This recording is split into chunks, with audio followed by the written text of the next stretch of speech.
Hello, everyone, and welcome to Drift Happens, a Starfinder podcast. I'm Joey, And I'm Arthur. and it is a pleasure to have you join us today, where we'll be really starting our journey into the lore of Starfinder. So last week obviously was a bit of an episode 0 for the podcast where we discussed some overarching themes and important setting kind of vibes for the Starfinder game, but now we're actually getting into some details. So, are you ready to go, Joey? I am excited to learn. Okay, so the first thing that is important to understand with Starfinder is a period in history called the Gap. And this is a little bit of a pop quiz. What do you remember about the Gap from previous games we've played, if anything? Well, I have to admit, it's a bit of a gap in my knowledge base. But as far as I understand, it is basically the period of no written history. There was a before time, something happened, nobody really knows what, and then it's the now time. Yeah, that's kind of the gist of what happened. There's a little more nuance to it than that, but basically, at the end of the day, this is the mechanic, and this is simply from like a game writing level.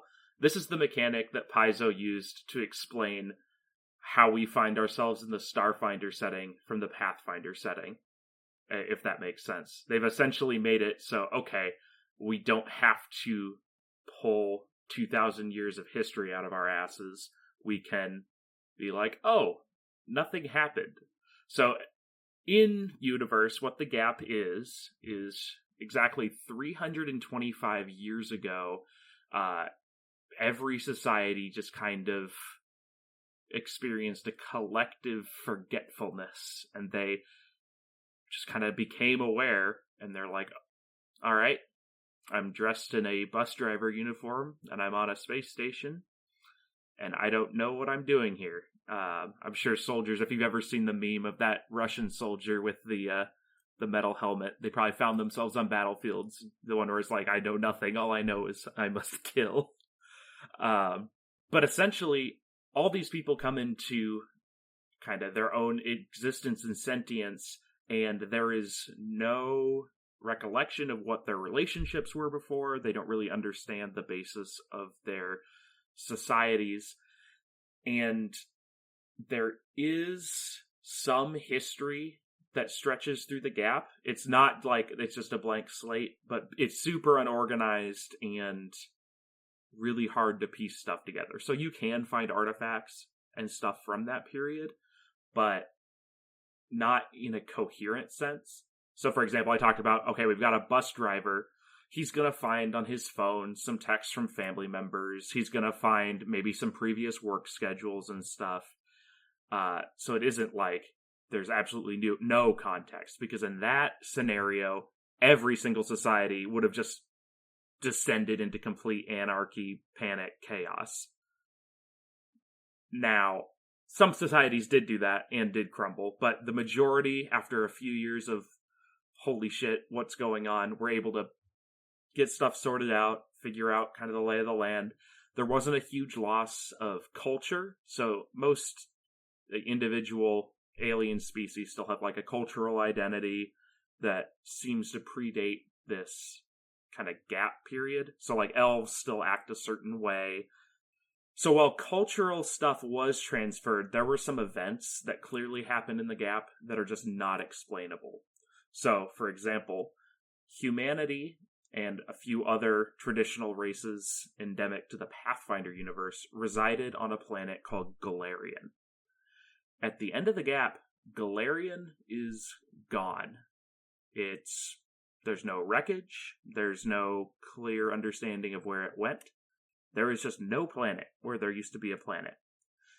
In roughly its place, there is a space station. We'll get into this more later, called Absalom Station, which is kind of the central part of humanity now.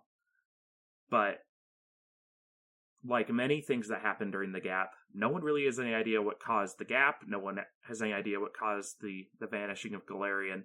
So that's basically the world that we find ourselves in.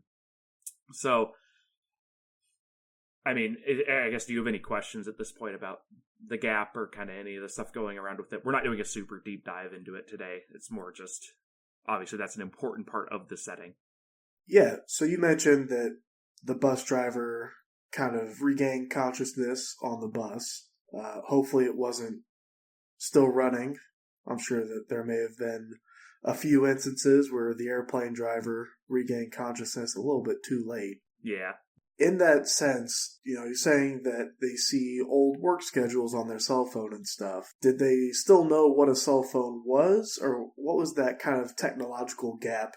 Haha, just coming out of the gap. Yeah, so, like, I mean, this isn't super fleshed out. There aren't, like, books written just on this specific day. But from my general understanding, it seems to be that people were still able to use technology that they had been using pre-gap. So, I mean, the bus driver wouldn't suddenly have intrinsic understanding of, like, the hyperdrives on a spaceship. But he'd still be able to drive the bus. He'd still be able to pick up his phone. It was more just kind of, I think the best way to put it is people still had their abilities and they still had some like context for the environment that they were in. Like they were able to understand, okay, I drive this bus. It seems like I text these people on my phone, but they really lost a bigger context for the earlier parts of their lives. And just kind of how their society worked as a whole. I think a really good example of this is that repeatedly in the source material, they talk about how longer lived races, such as elves, had a super hard time coming out of the gap because they'd already been alive for like 1,000 years, and that's all gone. They know they lived an eon, and that's an intrinsic part of their self, that longevity, and that is just taken from them. You have lesser lived, or I guess lower lifespan races like goblins, where they were kind of like, well, that was shitty, but I'm only going to live for 40 years, so can't have missed that much, kind of thing. I think that's a really interesting way of looking at it. So it could be something like when the planet disappeared, there may have been a massive pulse of energy that went through the entire galaxy that just kind of formed a group amnesia of every enlightened species. It's certainly something like that, and there's a lot of theories about what happened, but it does seem, at the end of the day, that the gap and Galarian missing are probably at some level connected, but that's not been fleshed out further. I don't necessarily want it to be fleshed out further, because, I mean, kind of looking at this from the more practical example, this is just the solution Paizo has to not have to write and explain a bunch of excessive history. They only have to write 300 years back. And most of the ancestries, different races that were on Galarian, somehow ended up making it off-world. So, for example, you have, they're originally called Drow, now they're called Void Elves. They're on a completely different planet. You have humans, they made it off, dwarves made it off. So, clearly space flight was happening, or other magical technologies, while Galarian was still around, and, I mean, it's just missing at this point. But, kind of on the topic of space flight, I kind of want to talk about one of the other really big mechanics in Starfinder, and that's going to be drift travel. And it's pop quiz time again. What do you remember about how drift travel works? Well, insofar as it kind of doesn't work, nobody really knows how drift travel works. There are drift drives that get you into the drift, but it's not a lost technology, but it seems like something that, again, Paizo didn't want to have to go into the mechanics of explaining. And so that's the reason I will use as to why I do not know much about it. I think the reason you don't know much about it is that as your game master, I simply haven't been asked to go into the detail that much. So we'll go into the detail a little bit right now. Drift travel is the answer to faster than light transit in the Starfinder universe. I think the two big similarities that I kind of compare it to are the Mass Effect relays from the Mass Effect video game, and kind of how warp travel works in Warhammer 40k. Kind of the history of how drift travel came about. 3 years after the gap, a new deity called Triune introduced itself to the universe. And this god is an amalgamation of 3 different gods who are all related to different aspects of like technology. And we'll talk more about this later. But they all became a single entity, and that new deity, Triune, provided mortals with knowledge of a new hyperspace dimension called the Drift. So, in this setting, there are multiple dimensions. You have different planes of existence, hell, heaven, other stuff, and there are different mechanics from getting between the standard universe dimension and those dimensions. But when these visions came to these mortals, they were coming in all sorts of different ways. So you might have inventors or lunatics having dreams. You might have assembly robots malfunctioning and etching like the plans for a drift drive on the floor of a factory. Or you might have an explorer poking around an old crashed satellite and finding just like a scroll in it with information on how to build a drift drive. Super weird, but this entity, Triune, appears to have basically disseminated this information across the galaxy to make it as available to as many people as possible at basically the moment of their conception, kind of that 3 years after gap. So I may have not gotten the question completely right in our pop quiz, but I don't know, feels like I wasn't too far off, because there was a very convenient deity that just kind of implanted the knowledge of the drift in some people's heads. Yeah. No, I mean, it's certainly the convenient answer for how faster than light travel works. I mean, there's a few interesting ways that happens. I think something that's interesting also, because this signal went out to everybody, this included societies that had not like technologically progressed to faster than light travel. So some explorers will find like extinct civilizations with like cave wall art of the drift drive, because some poor bastard in that civilization was just having these mental images of a spaceship drive, and they had no idea what that meant. So they just went to their cave, and using whatever their cultural artistic style was, they just draw it on the side of a cave because they felt this need to get it out of them.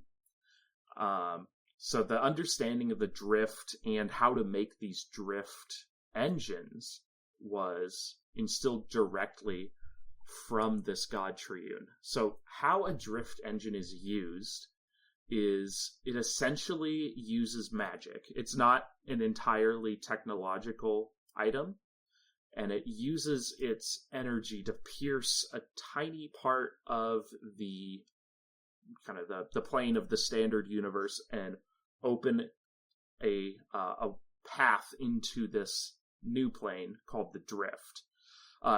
The Drift is much smaller than the normal plane of existence, so traversing distances in the Drift is faster. And then once you have reached your endpoint, you simply use the drift drive to pierce through the reality of the drift and go back to the normal state. So it's kind of like the classic wormhole demonstration of taking a piece of paper, folding it in half, and then poking a pencil through it. Not quite instant teleportation, but you are doing some traveling, just a shorter distance in a different plane. Yeah, that's one way of looking at it, except if you're folding the paper, you're not folding it over so it touches each other. The paper's still decently far apart and you're poking the pencil through it, and it's like that space that you're traversing between the two sheets of paper, that's the drift, if that makes sense. Something else that happens is that every time the drift engine is used, a tiny part of a plane is torn from its place of existence and set adrift in the drift. So, I mean, the larger the matter that's being moved, the larger the chunk that's being displaced. This could be just like a random scoop of like void space, and you'll be like, okay, that really doesn't have any impact, but you can have it. So parts of planets the size of a spaceship or parts of an asteroid just suddenly get chopped. Now you're in the drift and you're screwed. So there's some interesting ethical kind of ramifications for, okay, we're using our drift drive to ship mining materials through the drift on this big hauler, and we know we're taking a pretty big chunk out of the mortal plane every time we do that jump. But most of the time it isn't going to affect anybody else. So I think that's interesting. I'm going to put an image in our chat right now if you just want to take a look at it and tell me what you're looking at. This is a example of a ship traveling in the drift, and it's, I believe, getting ready for its exit point. From this image, it's a much more sci-fi looking version of space. A lot of different colors floating around, including swirling into, I would say, a black hole, but it's actually a very distinct point of light that it is approaching. So maybe not quite a wormhole, but that's for Paizo to know and us to find out. Exactly, and you can see there's a bunch of crap floating around in there too. I'm guessing that's going to be examples of stuff that has been snipped from its true proper plane of origin. It is now just adrift. In the drift. Yes, very good. So, you might be asking yourself, Arthur, how do you possibly navigate through the drift? Don't worry, there is a pretty easy way to do that, and it's called drift beacons. And drift beacons exist throughout the galaxy. They aren't like a standard item, like you don't just have one that's manufactured. They take a lot of different shapes, but they're unique in that they inexplicably exist in both the normal plane of existence and in the drift. So they're simultaneously in both places. These beacons are intentionally placed by the priests of Triune, and they essentially serve as lighthouses for people navigating the drift. Essentially, they tell the navigators on a spaceship, hey, when you translate into real space here, this is kind of where you'll be. The drift is not like a 1-to-1 ratio with real space. So I know I said, okay, it's much smaller than real space. That's why it makes it easier to go places faster. But it isn't like, okay, if we have 1 mile of real space, that turns into 1 yard of drift or something like that. There's no coherent ratio. So these beacons are essential to be charted out and be able to read on a starship's drift drive computer for the navigator to basically do advanced mathematics and be like, okay, we know this drive is close to the planet of Akaton. We know that its corresponding image is in the drift at this coordinate. We can now compare it to other drives that are spread out throughout the system and have no points, and use that essentially to triangulate where you're going to pop out. At the end of the day, and it's pretty easy for people that have these charts and know the basic math on how to do this. You and I would be screwed because we have no context. We'd be like, okay, there's a floating ball of light here, and I guess we'd pop out of the drift around this planet, but I don't have the equations needed to do that, but I think it's more of a plug and chug once you know that. For that reason, though, the galaxy is kind of explored in almost like ripples coming out from these beacons because they're the navigation points. So it's not like, okay, we have a central point in the galaxy and we're just radiating out in exploration from that. It's instead from each little beacon cluster, there's like ripples coming out. So you might have a section of space that is really well explored. It's got a really dominant civilization, but because there's no drift beacons in surrounding systems, that society might have closer trading ties with systems on the other end of the galaxy, just because those are easier to get to with the drift drive, versus these neighboring star systems that are essentially dark are an unknown quantity. They're much longer to get to, and for that reason there's basically 2 regions of space. The first region is called the Vast. That's everything that falls kind of outside of the charted drift areas, if that makes sense. And the other region is going to be called Near Space. And that is everywhere that can be reached reliably with a drift drive. You're not just I mean, you could always just set off on your drift drive and just pick a direction and go 100 days that way and then translate out of the drift, but you don't know where you're going to end up. You could translate out in the core of a planet. Like, it's really risky to do that. So near space is where those drift drives are going to be used, and then you go to the edge of near space, and then you fire up your traditional, like, engines and just go as far as you can. Maybe some priests of Triune do that so they can put more drift drives further out. But it's a slow process. So the galaxy is still largely unexplored. So is there a way for us to explore new, basically places to put drift beacons without having a Priest of Triune? Or is that almost exclusively something that we need them to do? Yeah, so it's a closely guarded secret by kind of their holy order. So they're going out just kind of doing this without any governmental direction or anything. On the Triune episode, we'll probably go into a little more depth of, how all that works and their kind of religious style or whatnot. But yeah, it's not, you can't just go down to the sci-fi lows and pick up a drift drive to go plan out there. It's something that kind of just have to wait for these guys to do. So yeah, you're kind of beholden to those priests to at least get faster exploration. You can always just pack a bunch of fuel in your starship and commit to a 20-year voyage, and you're going to get pretty far out there.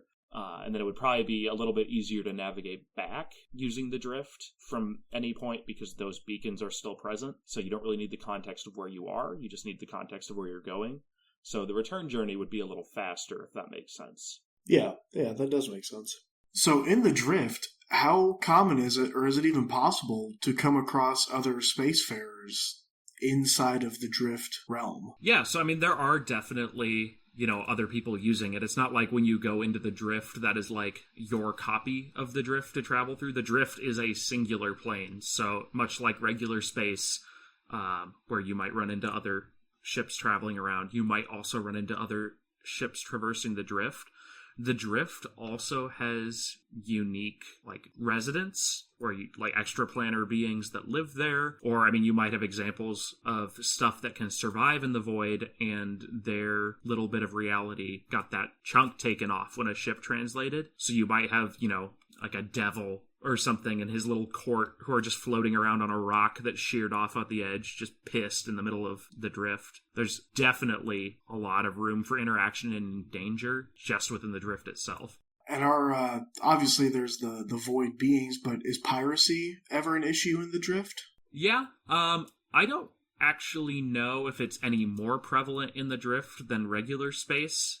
I guess maybe I would think it'd be a little bit less, and this is just a hypothesis, but the ships that are able to traverse the drift are usually of a higher quality, because there are certainly spaceships that just travel inter-system with your, traditional boosters that don't have that drift drive capability. So with those ships being less valuable, maybe they'd be less defended and they would be an easier target for pirates, or maybe pirates wouldn't have the resources to have a drift-capable ship themselves. But also on the other end, okay, if it's a more valuable ship, it's carrying more valuable shit, and a pirate would certainly be interested in that. So I think your more powerful pirates who are better equipped with gear would certainly look at Jesus Christ, would look at the drift as an appropriate hunting ground.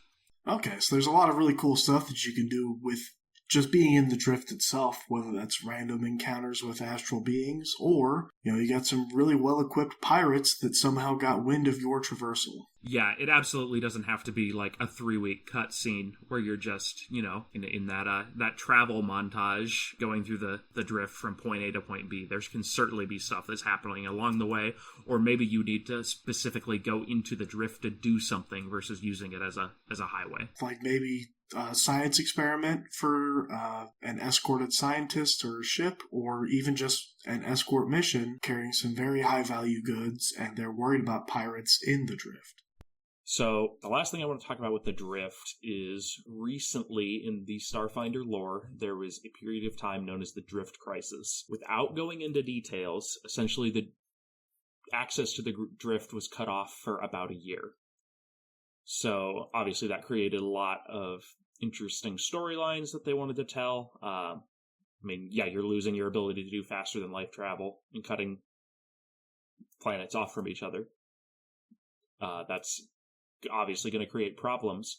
But when the drift came back online, there was something called drift lanes. and they essentially work as highways in the drift. To explain this a little bit better without going into the super minutia is think of like jet streams or like, really strong currents in the ocean. There's essentially, and I don't know if it's been confirmed to be like magical or just, extraplanar voodoo going on in the drift that makes transit between certain points much faster. You're essentially hopping on this and think of the sea turtles from Finding Nemo. That's what's going on up there. EAC, dude. Exactly. So this has increased connection points in the galaxy, and even though drift travel was already pretty fast, you'd still have points where you're like, okay, it's going to take us 3 weeks of traveling through the drift to get from point A to point B. Now that's been sped up to maybe, and I don't know if this exactly, but maybe to like a week. So that has, huge ramifications on how fast people are getting from point A to point B. One of the unfortunate things that has happened is two groups known as the Aslanti Empire and the Viscarium, which is another empire, are now connected by one of these highways and have immediately started a war with each other. And we'll talk about that more in the future. Now, a bunch of worlds, planets, systems, what have you, are described and fleshed out in the Starfinder setting. But the biggest section that is fleshed out is going to be that Pact Worlds region of space. And it's a singular star system. And at the center of this star system is that space station that I mentioned earlier called Absalom Station. And at the core of Absalom Station is like the Giga Drift Beacon.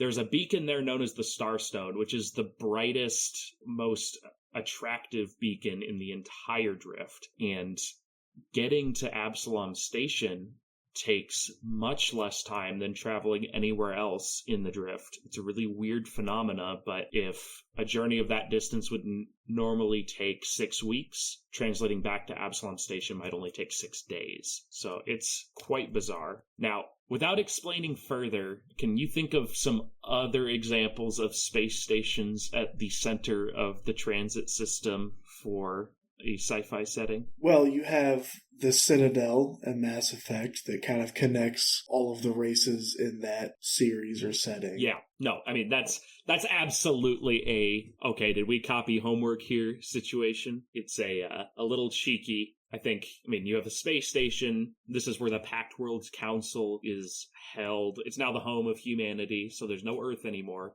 There's a little bit of 40K here, too.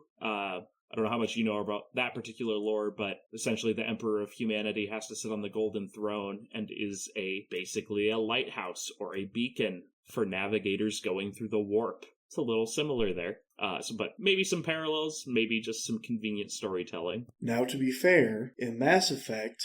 Well, shit, hang on. Well, time out. In Mass Effect, are the mass relays linear? Like, you have to go in order to get to the next one? Or is it go anywhere from there? I'm trying to remember. So, the Mass Effect relays... I might be mixing my sci-fi up. I know, me too. God, we're going to get flamed for this. Oh no. We're going to get roasted in the comments. I know that transit by Mass Effect relays is much faster than the drift. The inconvenience with those is that you have to go to a specific point to travel to another specific point. And with the drift, it's much more open for where you can just translate into it and hop out. It's much more like warp travel from 40K for that effect. I actually don't remember if you have to chain together the Mass Effect relays or if it is just we're at one, and as long as your drive is hard, well built enough, you can go as far as you need to. I don't know. We can look into that, but yep, people can see our ignorance on that comment here. Outside of the clear parallels to Mass Effect and 40K. On this space station, time, gravity, and the calendar all mimic those from the lost planet of Galarian, which coincidentally was exactly identical to Earth. So you have your 24 hours in a day, you have standard Earth gravity that you and I experience, and you have a 365-day calendar. on the station. What a crazy coincidence. I know. But yeah, that's your reference point for planning game stuff. Looking at other planets, you might have a planet where it's like, hey, this planet's orbit is 70 years and its gravity is twice of the space station. So those are interesting mechanics that, take place. But there are also other planets that are similarly sized to our own Earth that have similar gravity, maybe a slightly shorter orbit. All those are things they have well described throughout the system. And that's something really cool that you can factor into your kind of game setting that you're creating a campaign for, is that, you may have to travel to this distant planet and you have the poor luck of arriving when it's during their 25-year winter and it's right in the middle and it's cold. Exactly. Yeah, there's so many ways that you can play with kind of how planets work, whether that be, like you said, okay, we're at the very zenith of our orbit and it's super cold or super bad gravity, or at the end of the day, you just have places with really bad atmospheres that are not built for whatever your species' lungs can accommodate. So those are all things that kind of add to the sci-fi setting that you wouldn't really be able to do in more traditional, Dungeons & Dragons, Pathfinder type campaigns. I am throwing an image in the chat for you of the Pact Worlds system. And this is the standard kind of layout. It's not to scale. So, obviously on this image, we've got some pictures of space stations, including Absalom Station and the Dari. Those are not as big as they appear on the image. They're not planet size. The first thing that pops out at me, and a part of the fantastical universe of Starfinder, there are multiple habitable planets in a single solar system. Mm-hmm. So in this case, we have about 10 different planets and a space station orbiting one single star. And for anyone who's ever looked into astronomy here in the human universe, that doesn't happen. In fact, you're lucky to find one planet that's habitable orbiting a star. We've only found one so far. Yeah, absolutely. And part of the reason for that, it's a little bit of a suspension of disbelief. It is much easier to explain the Pact Worlds kind of alliance and group of planets when they're all geographically just very close to each other. It makes things nice and convenient to understand, and it makes it all seem part as one unit. But I quite like it this way, and it makes for pretty little maps like the one we're looking at right now. That is absolutely true. We're going to walk through and just do a quick discussion about each of the Pact World members. And we're not going to go very in-depth with these because down the road, I'm hoping to do a standalone episode on each of these locations because they all are really well flushed out campaign settings and have a lot of unique features that I think we'd like to talk through. What we're going to start first with is the planet called Abalon. Do you remember what that planet is? Well, Abalon is the closest rock to the sun in the Pact World system, and that's about all I've got. Yeah, that is correct. It is the closest planet to the Pact World sun. Basically, a planet with a high population of synthetic beings. So that's going to be your androids, your anacytes, your robots. It's a forge planet, so it makes a lot of equipment, gear, vehicles. It's got a lot of factories and huge cities. The planet has been heavily terraformed, so even though it is way too close to the sun for biological beings to survive, a lot of these cities have environmental protections in place so that, okay, once you make planetfall, you're hanging out in the city. There's, whether it be a dome or some other stuff that's happening, you have the ability to breathe there, kind of go around these little robot cities. So that's Abalon. Tell me what you remember about Akaton. Well, I'll be honest with you. I don't remember a lot from Akaton, and unfortunately, my dirty laundry of I didn't pay enough attention during our campaigns is being aired right now. So, Arthur... What if I told you that you'd specifically gone to this planet during a campaign? Oh, you mean... yes, of course. The scariest jungles in the galaxy. Nope, wrong. Nope, never mind. Wrong. Akaton is the red planet. So you can see it close to Absalom Station. It is red, actually. I should have guessed that. It is, in fact, red.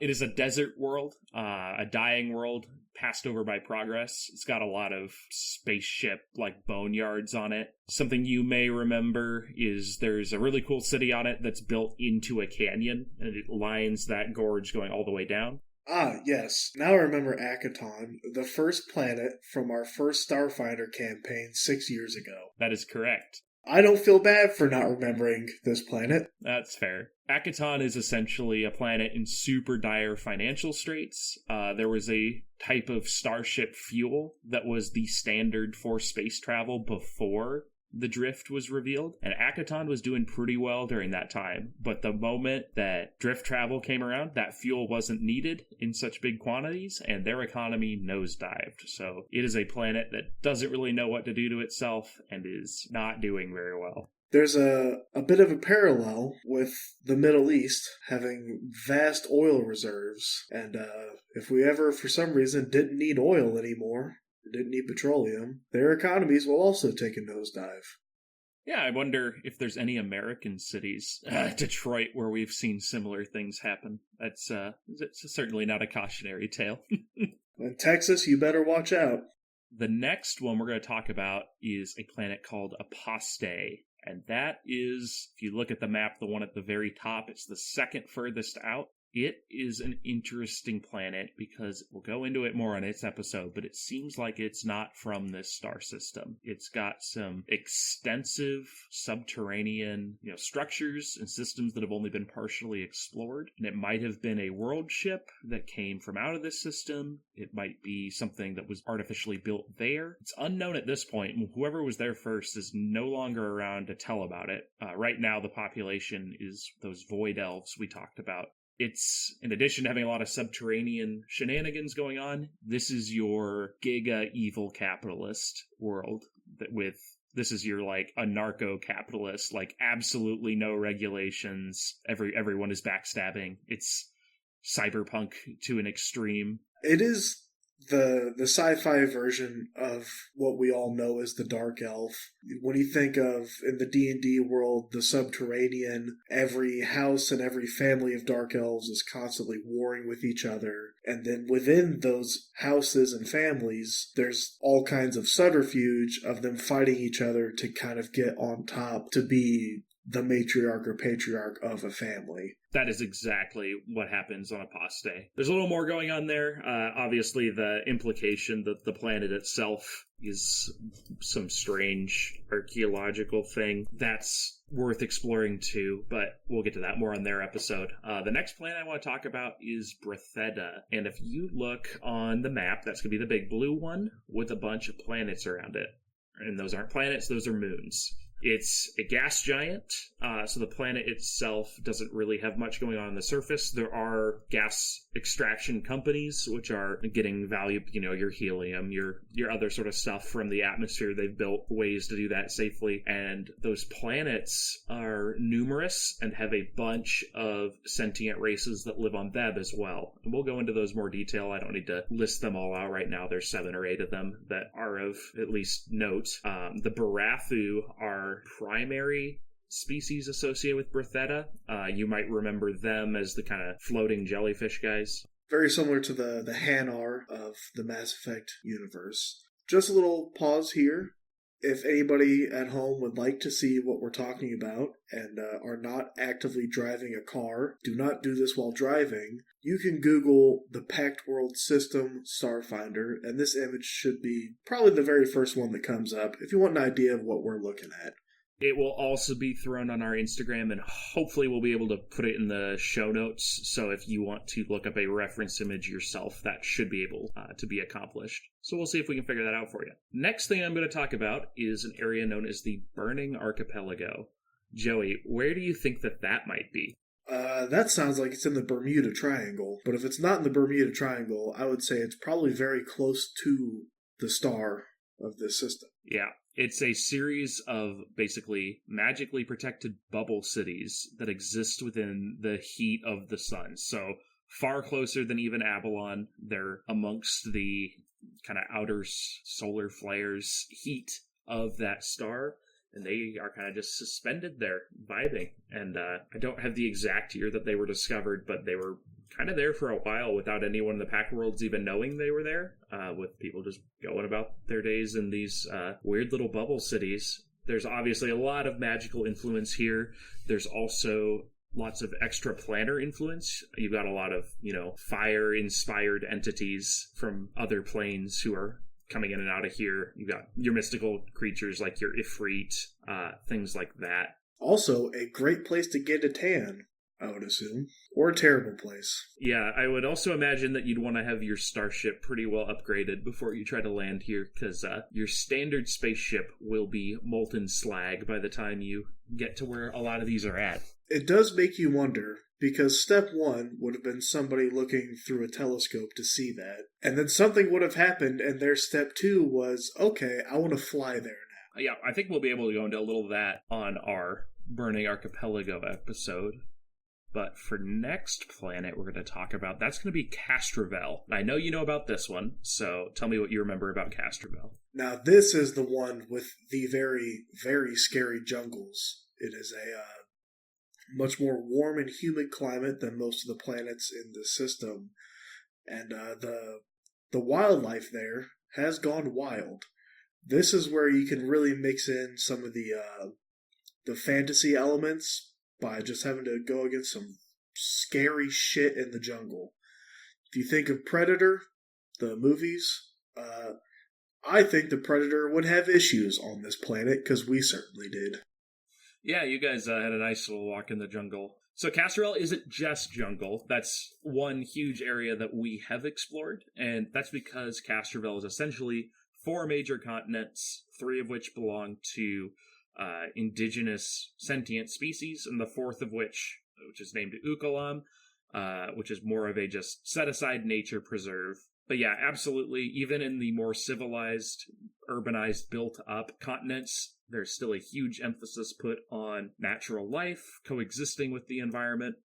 So much that even the industry on the planet has been completely offshored onto one of just the rock moons of the planet. So there's like no factories or industrial waste stuff happening on Castrovel itself. That's all been kind of moved up to a moon where out of sight, out of mind, if you will. And I think that that's a bit of an allegory for, if you see something natural and beautiful, I don't know, maybe try not to destroy it. But, those are just some crazy thoughts that I have sometimes.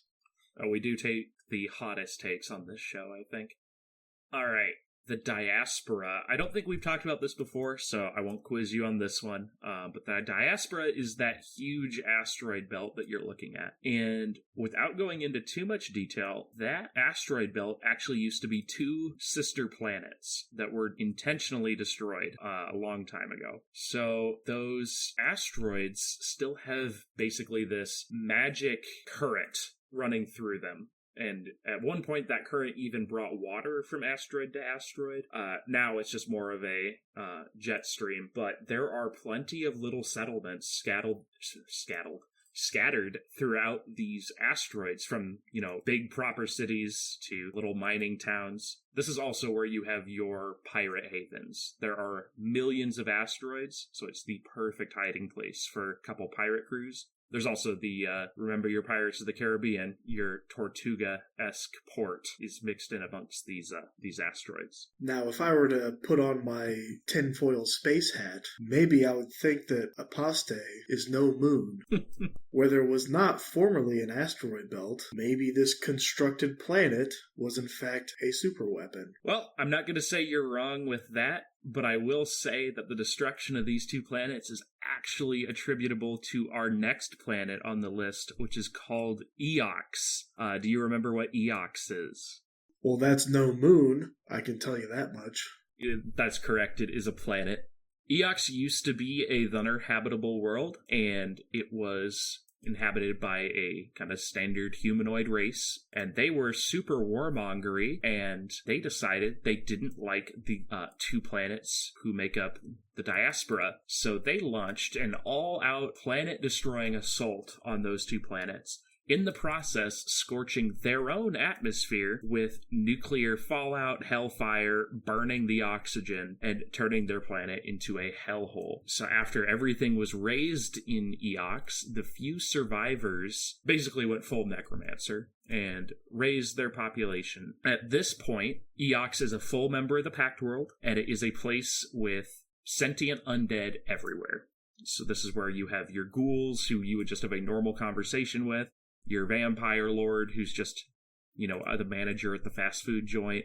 It is a very interesting planet. Now, I think we all need this clarification. Were they inhabited, or did they just not like those two particular rocks? They were inhabited. However, we will get to those details later. The next thing we're going to talk about is a place called the Adari. And the Adari is not a planet. It is actually a colony ship of a species known as the Kasatha. And you'll see it. It's right there in orbit, not to scale, close to the diaspora. Big golden world ship. And the Kasathan's homeworld has essentially been deemed uninhabitable, so they send out these colony ships to try to figure out a new place for their species. They're kind of a desert-friendly culture, so they were, based on their scans, hoping to settle on Akaton. When they arrived, they realized that Akaton was inhabited by a lot of people and was not looking for more, so they've kind of just been hanging out in their world ship in orbit, but they've been getting along really well with the entirety of the Pact Worlds.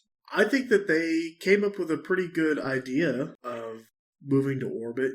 Obviously, a spaceship is very different from a desert world to live on, but they seem to have made the best of it, and they have good relations with the rest of the Pact Worlds, which, as we shall dive into further throughout this podcast, that's difficult. Not everyone gets along even this far into the future when, theoretically, technology has progressed so far where issues that you would come across are eradicated by technology. Yeah. The next planet we're going to talk about is the planet of Liavara, and you'll see that's the other big gas giant floating in the system, kind of orange in color, close to Bretheta, and it is actually more of a protectorate than a full member of the Pact Worlds. It's currently administered by the government on Bretheta. It's got big nature reserves of strange creatures that we'll talk about more in the future, who kind of just float around in the gassy skies of Liavara and have divine premonitions that they give out through song. And a lot of people will have pilgrimages here because they look for the divine influence of these guys. But there's also gas mining that happens to a lesser extent here for those resources. And you'll notice there's also a large number of moons around Liavara. It's got a lot of similarities to a Bretheta.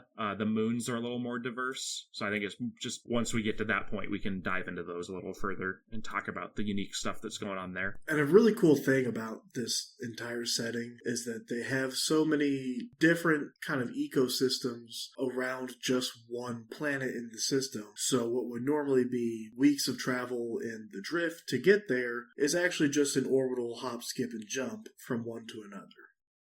And within the Pact Worlds, you have drift travel happening between a couple of the planets, but for some others, like from, Castrovel to Avalon, it's at that point you just hop on a kind of more stereotypical starship and just fire up the engines and drive over. Yeah. It's like sometimes driving through the city, you hop on the interstate, even though it's only 2 exits, but don't have to take the side streets. Exactly. The next one we're going to talk about is one called Triaxis, and I know we haven't talked about this one before. So this planet has a super long orbit around the sun, to the point where entire generations are defined by a single season. You will have hundreds of years winter that slowly progresses into spring, and then you have hundreds of years summer. And yeah, you have 2-3 generations of people die before they even see their planet change. So you'll have lots of strange native flora and fauna that hibernate for the entirety of the winter. And you see them pop out during the summer, and a bunch of kind of more winter species lose all their fur and drastically change. This is probably our most high fantasy planet among the group. This is where you have dragon riders and a bunch of other kind of more magical influence stuff happening. Presumably also dragons. Yes, there are dragons everywhere on this planet. And this is also where the Dragon Ken ancestry comes from. And you have dragon riders. Kinky. I can't with you. So that isn't the only planet they play with kind of the idea of orbit or how the planet is kind of situated in relation to the sun, because the next planet is Therses.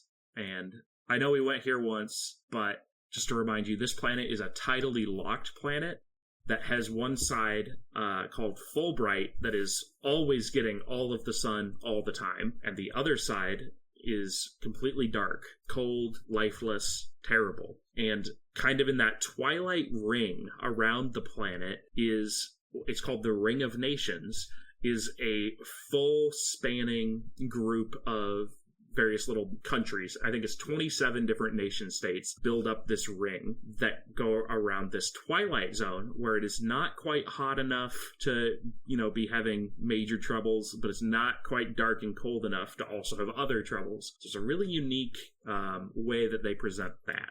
It definitely reminds me of something like Crematoria in the Chronicles of Riddick, that prison. I say the prison planet, but really just the only thing you can put on that planet is a prison where either it's far too cold at night to do anything, and during the day it's far too hot, burns everything up. So they've got that about 1 hour a day, or at least their day, of temperate when they can open up the windows and circulate the air. So, yeah, kind of the same idea, except they have that, 1 or 10% of planet that they can work with, and the other parts of the planet are those extreme dichotomies. Are there examples of that in media that you can think of? Because it sounds familiar.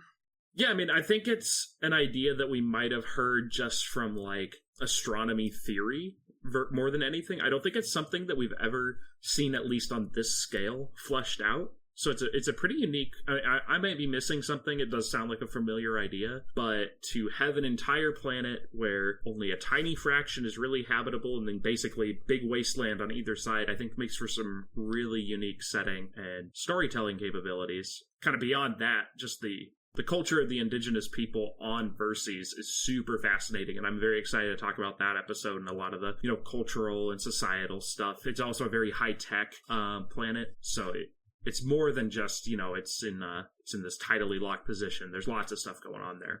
So that's everything in the standard Pact Worlds system. Another planet, which is actually in a different star system, is named Polonus. And Polonus was only admitted to the Pact Worlds this year after a significant and successful revolution from the Vesk Empire, who are currently preoccupied with fighting the Aslanti Empire, kind of just let it happen. Polonus is a very big jungle planet. The cat people, the Patra, are from there, and in kind of a surprise move, the Pact Worlds admitted them into their alliance. And it'll be interesting to see how the Vesk respond to that, but at this point, they are the first Pact World member out of this star system.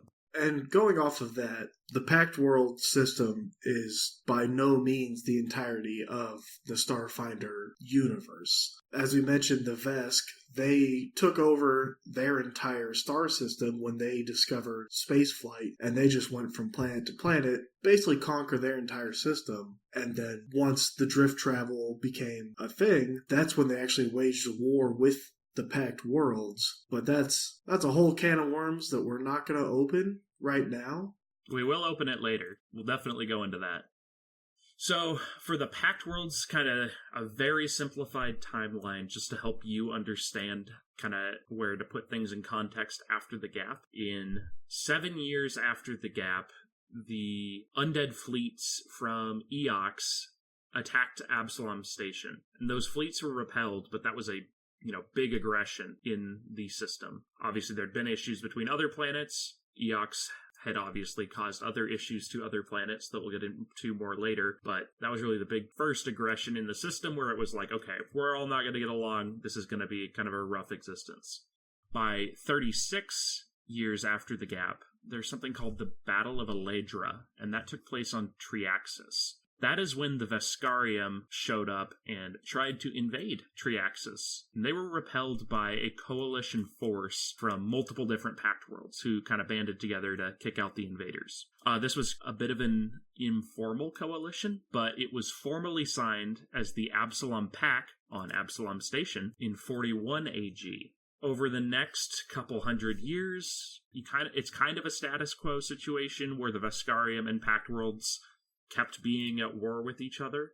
They have, I think, periods where it's more like a Cold War and other periods where you're having, really big active engagements. But that kind of cemented the Veskarium as a collective enemy for the Pact Worlds. But by the year 291 after Gap, a group known as the Swarm attacks. Joey, what do you think the Swarm is?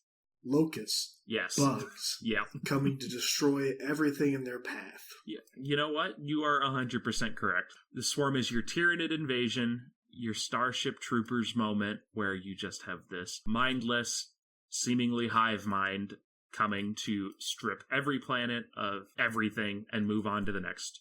Very much locust swarm. And the Veskarium and the Pact Worlds both looked at this incoming threat and said, you know what, that is a lot more important for us to deal with than continuing to fight with each other. And they came up with a formal government agreement, joined forces to repel the swarm, and basically ceased hostilities at that point. So there we go. We cracked open that can of worms just a little bit. We'll have a future episode really detailing the progression of that war from the Vesk invasion to the Vesk and Pact Worlds armistice, basically. Just for more recent history within the system, you might remember from episode 0 that the calendar in Starfinder is on a 1-to-1 with the real-world calendar. So the game was released in 2017. That would be 317 AG in the game. Every year, as they release new rulebooks and new lore for the game, it is technically 1 year in system. So, for example, we talked about the Drift Crash. That started in 321 AG because that is, 2021 is when they were releasing the material for that. With the release of Starfinder 2E, we find ourselves in 325 because it is, of course, 2025 at the time of recording and release. But that's where we're at in the system. There's a bunch of stuff I glossed over. A lot of stuff that related to, official adventure paths and stuff that has technically influenced the system, but we've not really dived into. Just for understanding how the Pact Worlds work in current day, they're essentially a confederacy-style government. What that means is it's a group of sovereign planets that have bonded together for, common defense and some other important business-related or maybe a little bit of regulation-related treaties, but outside of common defense stuff like that, it's a really weak central government. The sovereign planets have a lot of control over themselves, so you have a Pact Worlds Council that is formed up of representatives from the different signatories. So you'll have, your Acatonian delegates and your Eoxian delegates, and they all vote together and try to set, regulations or common goals. But at the end of the day, a lot of the planets have the ultimate decision whether or not they want to implement things.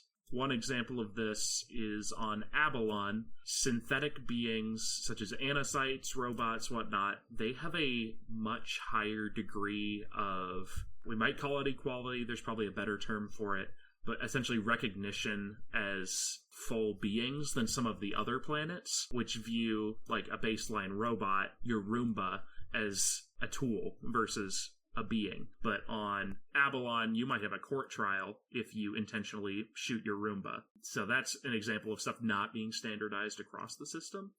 And I think it makes it interesting to still have these unique cultural moments and settings on these other places rather than just having, the Veskarium is a much more homogenous group of like, hey, this is Imperial law, this is our central force, everyone comes to heel. And looking at the fact that there are so many different cultures as well as governments and laws per planet, you can get into a lot of really cool settings and interactions with your party. And that includes something like one of my personal favorites, the Android Abolitionist Front, is basically a group of people that are fighting both legally as well as less than legally to liberate androids from service or slavery, kind of depending on the location as well as how radicalized your cell of that group is. It's a really fun one. I enjoy being on the freedom fighter side, fighting against tyranny and oppression. And this is a really cool one where it is something where there are multiple cells so that if something falls, it doesn't compromise the rest of the Android Abolitionist Front. It's a very, I don't want to say underground, but it's a less than legal group in some systems. And it's a really cool setting for your party to explore, fight for, or if you're doing an evil campaign, you can fight against them. Exactly. I think kind of on that note of okay, we have decentralized laws and customs throughout the planet. With that, there's not really that many enforcement mechanisms from this weak central government that is the Pact Council. It's more just they give recommendations for things or hey, we should all do things this way. There is a independent peacekeeping organization known as the Stewards that we'll talk about later. They don't rise to the level of like centralized government enforcers, and they certainly are like the local law enforcement on planets. We'll talk about them more later, but they come in to, deal with significant issues that are affecting greater Pact World safety. They're not, going out of their way to fight bandits in the wastes of Akaton, maybe as a training mission. But that's really the only real muscle that the Pact Worlds uses on kind of their own citizens. And their main force would be, I don't know if there's a formal acronym for it, but essentially they're NATO for their military combination. They kind of work the same way. They have, think about in our modern NATO, okay, we might have some Swedish tank division training with a German mountaineering division. Kind of the same thing. You might have an Eoxian fleet training with some Apollonian like shipboarders or something like that. So they're very well integrated to that extent, but not quite to the point of the entire system truly being one entity. It's still a confederation. One way to look at it is that the Pact Worlds government is stronger than the UN, but it's not as strong as the federal government of a country. There's guidelines, there are hard set rules and regulations, but there's very few. And it's just a lot of leaving it up to the member planets themselves to regulate and govern themselves. Yeah. And obviously, like we talked about, the main reason to have an alliance like this is because of outside threats. And a couple ways that those have already reared their heads since the gap for the Pact Worlds is going to be, the Veskarium, the Swarm. We talked about the Islandi Star Empire a little bit. I don't know if you remember about them, but essentially that's actually an empire of other humans who somehow got out into different part of space during the gap, and they are very human supremacy, xenophobic, Star Wars Empire tyrants from elsewhere in the galaxy. And we'll talk more about them in the future. Thinking of them, and I cannot wait to get into this episode, but there's a lot of parallels between them and the Imperium of Man from Warhammer 40k. Yeah, 100%. And I think there's a lot of same attitudes. 40k remains undefeated in the level of just brutality that they have against the filthy Xenos. For the Aslanti, it's more just like, hello, you are now our chattel, our serfs. You will be allowed to be part of the Empire as like a third-class citizen if you are not a human kind of thing, which also leads for some interesting, settings and dynamics. Kind of beyond those bigger, more organized threats, there's some other ones we'll touch on real quick just for kind of flavor. One is called the Cult of the Devourer. That is a death cult that just seeks galactic oblivion. Their goal is, the heat death of the universe, and then their god will finally be happy. So that's just, an example of you got these cults running around doing bad shit. Another one is the Dominion of the Black. Joey, I just realized we forgot to talk about it on our planet. We're going to do that real quick. Well, what made you think of that?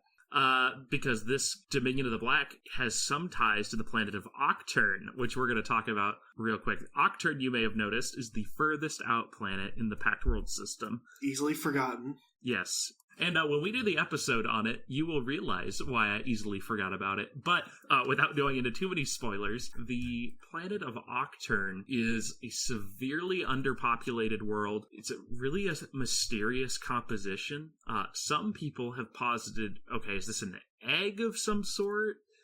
It's got like a lot of kind of fleshy ground, almost weird organic, like off-gassing. And its main population is just a bunch of, death cults, weird, like outer god eldritch worshipping groups, such as the Dominion of Black. And Octurne is a very, very strange place. It's not a member of the Pact Worlds as like a signatory, because really there's not very much going on there. It just happens to be in the same system. And this could also be a place where you can put some of those horror one-shot homebrews where you're just walking into an eldritch horror of a planet and you're facing death cults and squishy ground and who knows what else. Yeah, it is a truly upsetting place. So I'm excited to do the episode on there too. It did recently have a interesting change to its lore that we will dive into when we get to that episode. And then kind of amongst the other threats I was talking about to the universe, the last one I wanted to mention is the Corpse Fleet. The Corpse Fleet, Paizo likes to use as just these are the bad guys in a setting. They are terrorist undead militants who are part of a huge naval fleet of undead ships. They split from Eox when Eox agreed to join the Pact Worlds because they very much objected to working with filthy breathers, people who are still alive. Their end goal is for undead to reign supreme and are very unhappy with the government of Eox for folding. So they run around causing mayhem and being a general issue, and are a very good stand-in bad guy or one-off encounter in most campaigns. They can be very scary, and especially when you kind of toss in the mix of those fantasy elements with the sci-fi. Nobody wants to come across a vampire with a laser cannon. Yeah, who wants to make you his vampire thrall and opposes your entire planet's existence. Absolutely terrifying, guys. But that basically wraps up what I wanted to talk about today. For future episodes, I think kind of the game plan for the coming months is that I would like to do a lore episode on each of these planets we've gone over. And these are kind of like we talked about, the most flushed out campaign settings in the Starfinder system. There might be so much stuff that we can even do like a second episode in the future. But at this point, we're going to try to keep it to one-off introductions to the planets, kind of dive into each of their unique flavors more, so that we can have a good understanding of kind of the whole Pact Worlds setting. Do you have any thoughts before we bring it home? As the person on the learning end of this, I am extremely excited to dive into these planets. There's just a lot going on in this entire universe. Every single one of these planets has its own history that we can just go on and on about, especially later, talking about the interactions between these, and then once we get into their individual species and their governments, I think that it's going to be a lot of really cool stuff coming up. I guess out of that list of planets we've gone over today, what do you think are your top two for wanting to hear more about? Well, I'm going to cheat, and by cheat, I mean not do what you just told me. I'm going to list three, and I'm going to say Aposte, the constructed planet. Origins are unknown. Largely unknown. Octurne, the eldritch squishy horror egg planet, or whatever that ends up being. But then the Diaspora, just everyone loves a good asteroid belt, and you mix in space pirates. I think that's going to be really fun to learn about. All right, well, I can promise you that we will get to all of those. We are not going through the planetary bodies in any particular order, so each week for the next few months is going to be a surprise for you on what the subject is for the day. So we'll see how you remember the basics we talked about today. I cannot wait for it. All right, well, with that, we have come to a close, so thank you very much for joining us on Drift Happens. Just a reminder that you can follow us on Instagram at drifthappens_ASP so that you can be the first to know about new episodes and other updates on the show. And with that, thank you for joining us this week, and we will talk to you next Friday. And I hope you all have a very wonderful day.